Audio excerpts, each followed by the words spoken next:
Hey guys, what's going on? It's Kyle, the Lawn Mentor here. In today's quick video, I just wanted to go ahead and take some time to talk about aeration.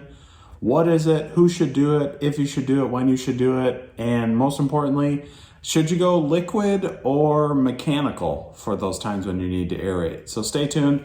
Let's talk about that, especially with overseeding coming up. So first of all, let's just talk about what aeration is. In general, at its most simplest form, it's trying to get your soil to be more soft and loamy and have better air and water penetration so that your roots can grow down deeper and chase that water down into the soil, and your plants are just overall happier and healthier. Most people associate aerating with all those little goose turd looking soil cores laying around on your lawn and a big machine that comes through your yard with hollow tines on it and pulls those cores out of the ground and leaves them on top of your lawn.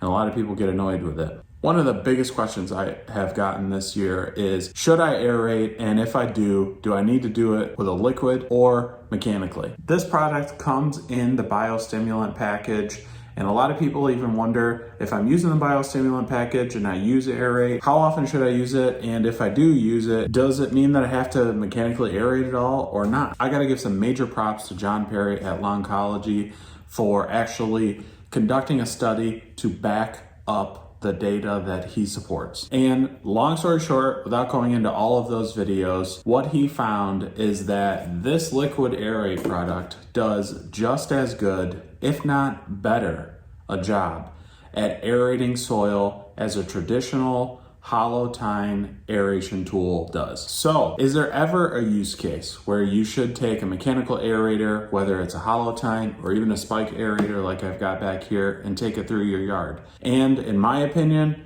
there's only really one time when you should do that, and that's if you are getting no water penetration into your ground. If after a heavy rain, you just have water that just pools up in your yard and it just doesn't go down for hours, maybe you're dealing with some really hard clay or something like that, then I think you should probably consider some form of mechanical aeration. But for most people where your soil's in an okay state, as far as you can shove a screwdriver down into your soil, you don't have a bunch of water pooling up everywhere. A product like Air-8, I think, is where you should be spending your time and your money. Not only does this aerate your soil, but it's also got a little potassium in it, and it's also got humic acid in it. And because of how non-intrusive this product is to your lawn, you're not inducing a bunch of stress into your lawn because you're shoving all these spikes or hollow tines down into your lawn and it's stressing your grass out.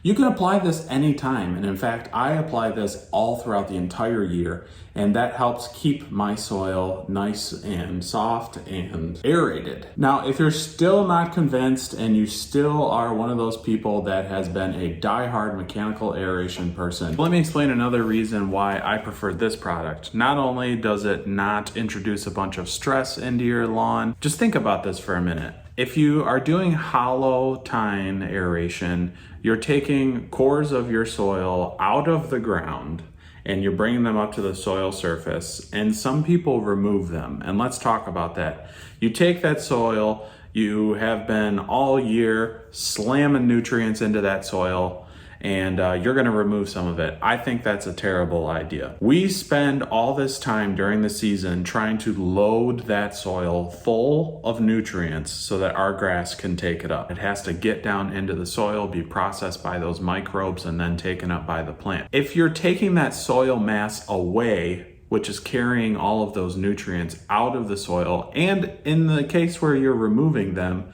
you're actually taking all those nutrients out of your soil. If you leave those cores on top of your lawn, or let's say you run them over a couple times and break them down, you've really just introduced a bunch of unneeded stress into the lawn. And I know what people are gonna say. Yeah, but when you take those 4-inch cores out of the soil, you're getting all your water, it goes right down to the roots, goes right down to where they go. And when I overseed, all the seed goes right in those holes, and well, that doesn't make any sense to me. You're gonna throw grass seed down in a 4-inch hole so that it can trickle down in your hole and then germinate down in your hole, and then it can grow up out of your hole so that you can cut it out of your hole.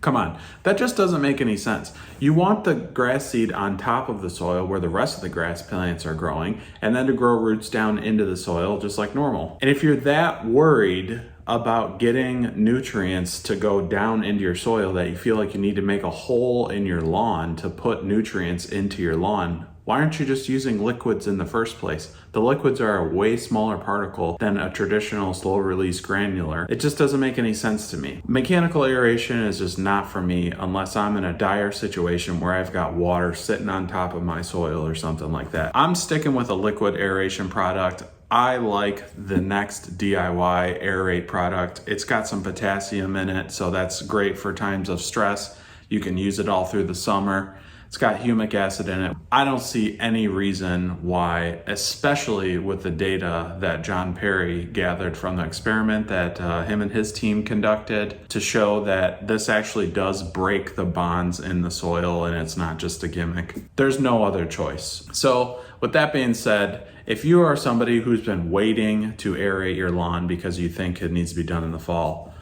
go get the biostimulant pack or go get biostimulant pack light.